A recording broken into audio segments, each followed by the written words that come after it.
Welcome to Market News. I'm your host, and today is August 5th, 2026. Good morning, and what a morning it is. Wall Street is on a tear. The S&P 500, the Dow, and the Nasdaq are all touching fresh record highs as we extend this record-setting rally well into August.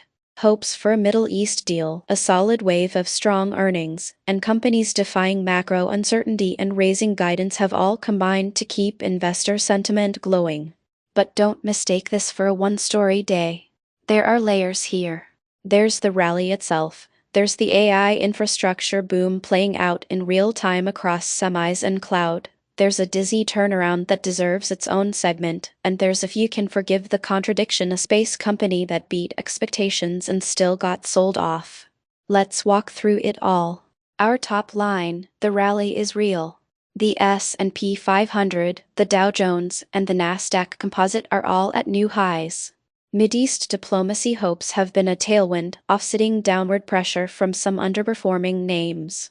And the broader story here is resilience. Several companies have not just weathered macro uncertainty, they've raised guidance, signaling that corporate America's underlying strength is still intact.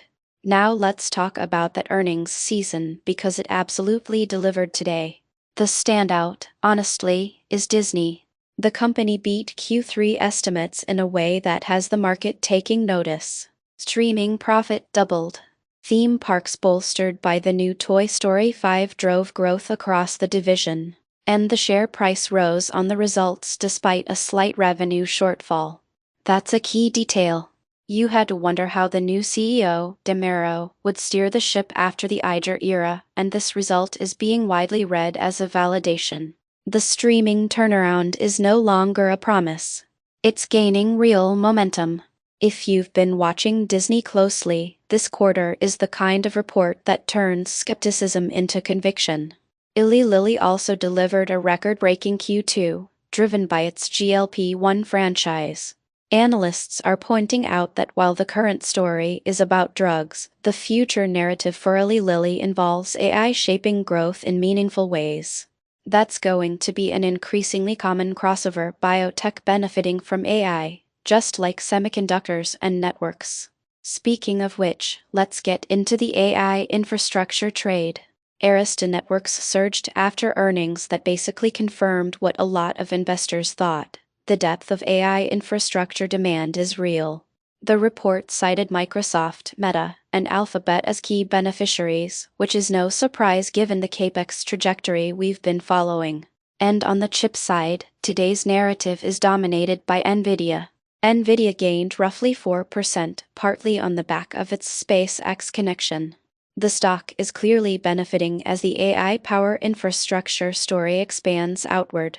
Now here's a contrast that tells you a lot about how the market works. AMD dropped 6% despite a record quarter.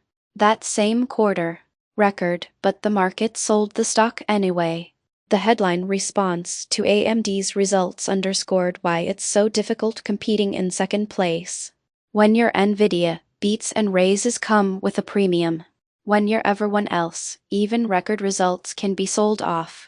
Micron rose after Elon Musk flagged surging memory prices, another read-through that AI demand is translating into real pricing power up and down the supply chain. The broader SOX index was lifted by this sector-wide momentum. One interesting thread running through the semiconductor story: Intel. Trefis described Intel's returns as diversified in direction but not in magnitude compared to peers.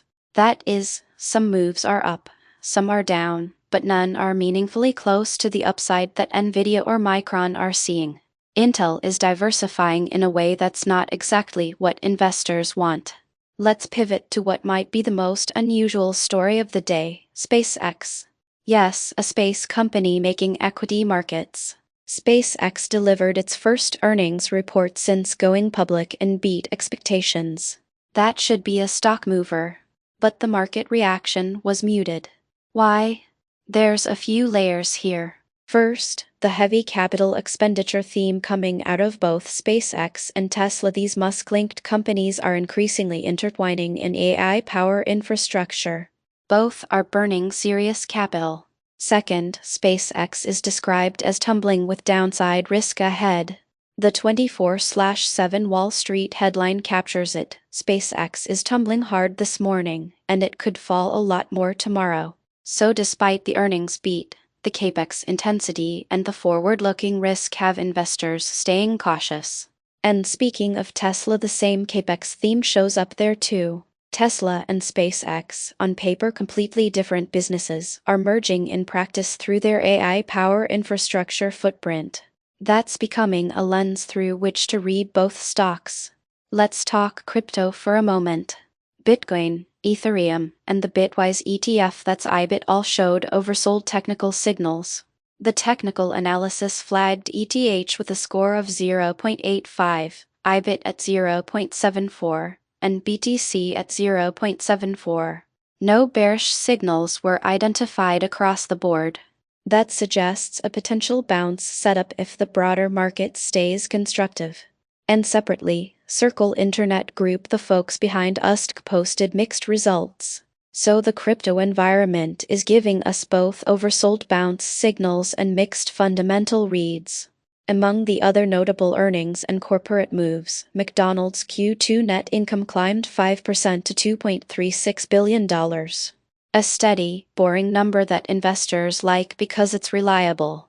AT&T upgraded its kids' device line with the new Amigo JR Tab 2. Not exactly a market mover, but it's the kind of incremental update that gives you a read on the broader consumer electronics ecosystem. On the regulatory and legal side, we have the Ninth Circuit's ruling on Perplexity AI that left a significant liability vacuum. The court overturned Amazon's injunction against Perplexity, meaning major platforms like Amazon and Apple are navigating new ground. The Ninth Circuit's browser analogy has left regulators and platforms without a clear framework. This matters because it opens the door for ongoing litigation and sets precedent for how AI platforms are treated legally. We also saw Microsoft get a price target raised to $690 from Tigris Financial, held at a buy, moving up from $680. Blackstone pitched a $36 billion debt deal to fund AI chip development at Anthropic. That's an enormous number, and it tells you just how much capital is being committed to this industry. Apple's purchase commitments jumped 28%, with Bank of America seeing what they describe as an iPhone ramp ahead. And the broader macro indicators S&P 500 futures and gold were tracked by investors weighing the record rally against geopolitical and valuation risks. So let me pull this together for you. What are the 3 things to carry with you from today? Number 1, the rally is extending, and the earnings behind it, Disney, Eli Lilly, Arista, are broadly strong. The market is being fueled by corporate resilience, not just hopeful speculation. Number 2, the AI infrastructure trade is consolidating its winners. NVIDIA is the clear beneficiary. AMD's decline despite a record quarter is a cautionary tale about second place. And the Capex story is evolving from just chips to power, to space, to memory. Number 3, there are still risks. Tech volatility, geopolitical headwinds, legal uncertainty around AI platforms. The technical signals on ETH, BTC, and IBIT are oversold. There could be a bounce, but the broader macro risks are not gone. And that's your market news for August 5th, 2026. The markets are at records, the AI story is deepening, and there's a lot of moving parts. Stay sharp out there. Thanks for listening.